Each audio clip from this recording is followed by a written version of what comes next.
A imprensa mundial voltou os olhos para a cerimônia de posse de Jair Bolsonaro nesta terça-feira 1º. Embora apenas 10 chefes de Estado tenham comparecido ao evento, alguns dos maiores veículos internacionais destacaram a transição. Com constância, os veículos estrangeiros compararam o novo presidente brasileiro a Donald Trump e apontaram uma mudança radical nos rumos da política, utilizando o termo extrema-direita. Declarações de Bolsonaro, como vamos libertar o Brasil do socialismo e o lema, Brasil acima de tudo e Deus acima de todos, tiveram grande repercussão. Confira detalhes de diferentes coberturas. BBC, Inglaterra. O veículo britânico descreveu Bolsonaro como capitão reformado de extrema-direita. A reportagem sobre a posse traz declarações de eleitores que viajaram até Brasília para acompanhar a cerimônia e traça um perfil do presidente, no qual analisa se ele pode ser chamado de Trump dos trópicos. Clarín, Argentina. O jornal argentino destacou a promessa de Bolsonaro de libertar o Brasil da corrupção, criminalidade e submissão ideológica.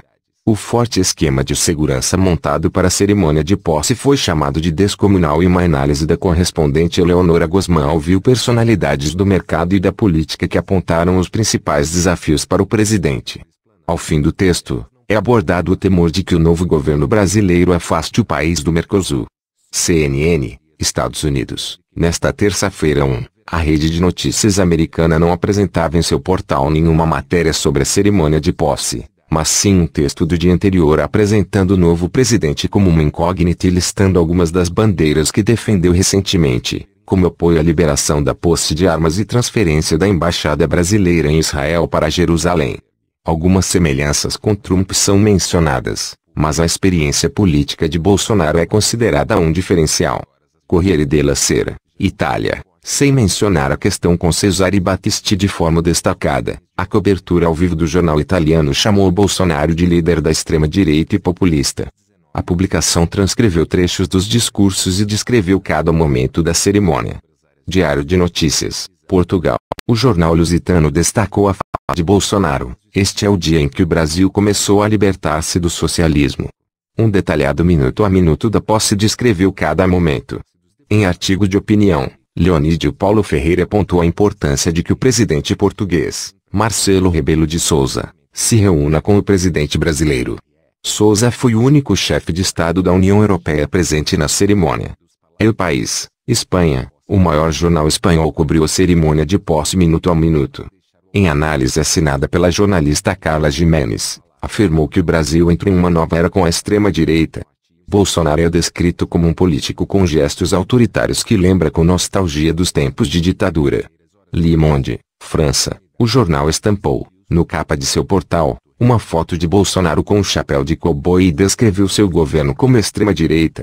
Em uma análise, prevê disputas ideológicas no Brasil nos próximos meses, incluindo estatistas X liberais e pró-americanos X pró-asiáticos. The Guardian, Inglaterra. A posse de Bolsonaro foi descrita como o dia que o Brasil progressista temia. Em uma análise crítica, o jornal diz que direitos de minorias e avanços ambientais passam a correr risco no país. The Jerusalem Post, Israel. O Haaretz, principal jornal israelense, deu pouco destaque para a cerimônia da posse em si, dedicando maior cobertura ao encontro que o premier israelense Benjamin Netanyahu teve com o secretário de Estado americano Mike Pompeo antes da posse. Já o The Jerusalem Post, também um dos maiores do país, mostrou Netanyahu abraçando Bolsonaro, descrito como um admirador da ditadura. The New York Times, Estados Unidos, sem cobertura ao vivo da posse, o jornal americano publicou uma análise sobre o atual contexto brasileiro. Ela diz que os brasileiros queriam mudanças e Bolsonaro as entrega antes mesmo de assumir. Um exemplo apontado foi a desistência do país em sediar a Conferência do Clima da ONU e o rompimento com Cuba no programa Mais Médicos. O artigo também comenta as impressões de que o governo de Donald Trump considera o presidente brasileiro um chefe de Estado com ideias afins, com quem Washington espera confiar para conter a crescente influência da China na região e pressionar o governo da Venezuela. Brasileiros, uma coisa é certa. Chegou a hora da mudança. Estou vendo pessoas criticando o aumento do salário mínimo que o presidente Bolsonaro assinou, porém quero dizer a essas pessoas que Bolsonaro não tem culpa por esse salário tão pequeno. Digo isso porque esse valor já estava determinado por leis anteriores ao governo Bolsonaro. O não poderia de maneira alguma mudar esse valor. Na minha opinião, todos os brasileiros terão que ter muita paciência no começo do governo. Digo isso porque o estrago que foi feito em nosso país, por mais de 13 anos, em que o PT governou, não será da noite para o dia que o presidente Bolsonaro irá consertar. Essa é a hora dos brasileiros de verdade mostrarem o seu verdadeiro apoio ao nosso presidente. Brasil acima de tudo, e Deus acima de todos, lembrando que as nossas cores são verde e amarela, e que jamais será vermelha. É isso aí, pessoal. Se você gostou dessa notícia, deixe seu joinha, acione o sininho, e se inscreva no meu canal. Um forte abraço e que Deus abençoe.